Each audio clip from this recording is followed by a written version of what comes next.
बच्चों, आपके सामने 100 शब्द प्रति मिनट गति का डिक्टेशन दे रहा हूँ। Yes, start.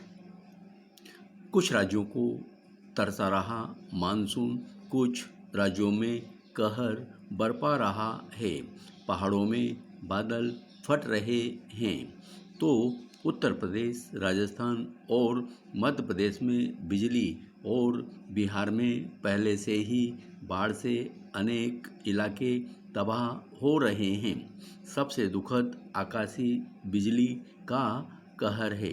देश भर में अलग अलग राज्यों में अनेक लोग आकाशीय बिजली से अपनी जान गंवा चुके हैं।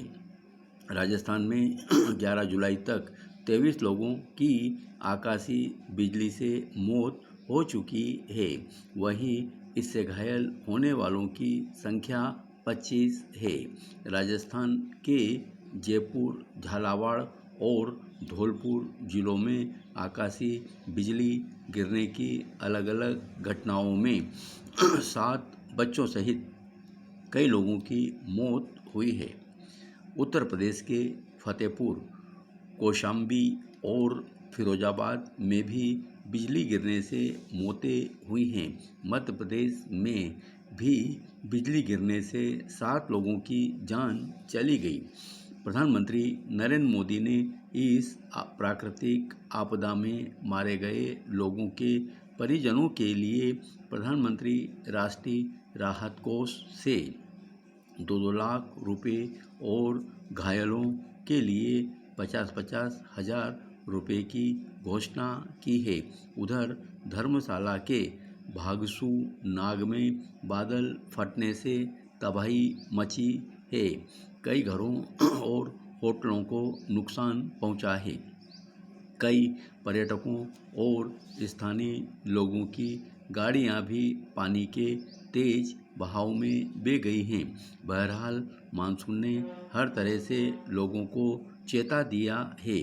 बादल का फटना और आकाशीय बिजली का गिरना वैसे तो प्राकृतिक घटना है, लेकिन क्या हम इससे होने वाले नुकसान को कम करने के पूरे प्रयास कर सकते हैं?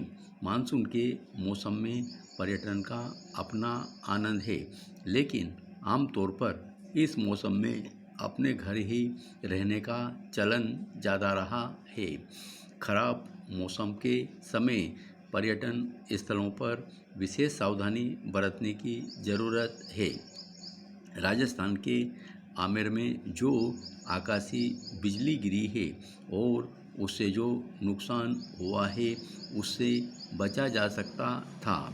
आगे के लिए सबक लेना जरूरी है। ऐसे मौसम में चिंता वाजिब है। इन दिनों धर्मशाला में पर्यटकों का जमावड़ा लगा हुआ है और इस बीच हादसों ने चिंता को बहुत बढ़ा दिया है। बीते दिनों ऐसी कई तस्वीरें आई थीं जिनमें धर्मशाला, शिमला, मनाली और उत्तराखंड के मसूरी समेत कई पर्यटन स्थलों पर लोगों की भारी भीड़ देखने को मिली। जहां राज्य सरकारों को भीड़ का यथोचित प्रबंधन करना चाहिए, वहीं लोगों को भी इस मौसम में अतिरिक्त सावधानी रखनी चाहिए। आकाशीय बिजली के गिरने, बादल फटने और बाढ़ का क्या हम प्रबंधन कर सकते हैं? क्या इनकी वजहों से होने वाले नुकसान को कम कर सकते हैं?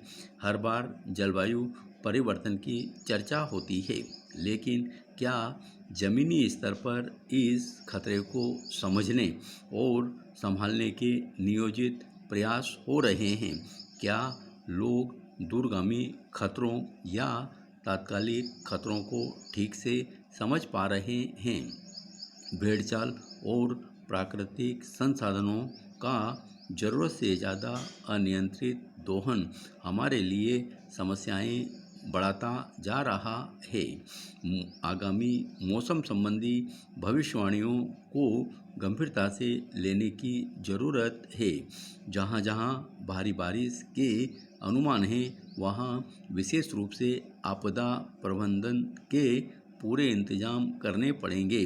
उन इलाकों में मौजूद पर्यटन और अन्य महत्वपूर्ण स्थलों पर निगरानी बढ़ाने की ज़रूरत है। आम लोगों तक विशेषज्ञ सलाह पहुंचाना भी समय की मांग है। धन्यवाद।